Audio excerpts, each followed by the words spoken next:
ఆరోగ్యమే మహాభాగ్యం. ఆరోగ్యమే మహాభాగ్యంలో భాగంగా ధనియాలు, జీలకర్ర, వాము గురించి తెలుసుకుందాం.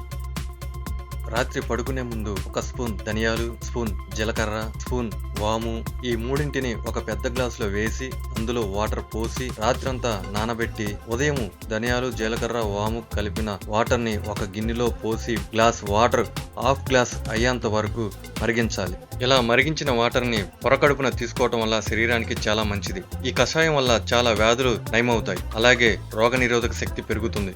మన శరీరంలో కొవ్వును తగ్గిస్తుంది. ఇలా 40 రోజులు తీసుకుంటే మంచి మార్పుని గమనిస్తారు. ఈ వాటర్ తాగడం వల్ల జీర్ణశక్తి పెరుగుతుంది. కళ్ళకు చాలా మంచిది. ఉదయం పూట వచ్చే తలనొప్పిని తగ్గిస్తుంది. కిడ్నీని శుద్ధి అవుతాయి. హార్మోన్స్ ని క్రమబద్ధీకరిస్తుంది. థైరాయిడ్ సమస్యను తగ్గిస్తుంది. వాత, పిత, కఫం వంటి సమస్యలు రాకుండా నియంత్రిస్తుంది. యాసిడిటీ సమస్య ఉండదు. బరువు తగ్గాలి అనుకున్న వాళ్ళకి దివ్య ఔషధంలా పనిచేస్తుంది. స్వరపేటిక సమస్యలు నియంత్రిస్తుంది. రోగ నిరోధక శక్తిని పెంచుతుంది. మూత్ర సంబంధిత సమస్యలను తగ్గిస్తుంది. ఆడవారికి ఋతు సందర్భంలో కడుపు నొప్పిని తగ్గిస్తుంది. థైరాయిడ్ సమస్యను తగ్గిస్తుంది. ఈ వాటర్లో తేనెను మాత్రం కలపవద్దు. ఈ వాటర్ని గోరువెచ్చగా ఉన్నప్పుడు మాత్రమే తాగటం మంచిది. కాళ్ళ నొప్పులు, కీళ్ళ నొప్పులని తగ్గిస్తుంది. ఈ వాటర్లో చాలా మంచి ఔషధ గుణాలు ఉన్నాయి. చాలా వరకు రోగాలను దరి చేరనివ్వదు. ఒక 10 రోజులు వాడితే మీ శరీరంలో వచ్చే మార్పుని గమనిస్తారు.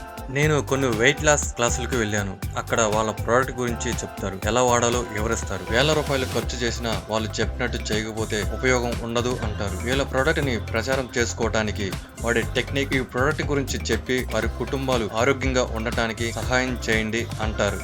ధనియాలు, జీలకర్ర, వాము కషాయం గురించి మాత్రం చెప్పరు. ఎందుకంటే ఈ కషాయం వాడితే వాళ్ళ ప్రోడక్ట్ కి బిజినెస్ ఉండదు. ఈ కషాయం వల్ల సహజంగా బరువు తగ్గుతారు. ఎటువంటి సైడ్ ఎఫెక్ట్స్ ఉండవు. కొన్ని వేల సంవత్సరాల చరిత్ర ఉంది ఈ కషాయానికి. మనం ఆరోగ్యంగా ఉంటేనే మన దేశం ఆరోగ్యంగా ఉంటుంది. జై హింద్.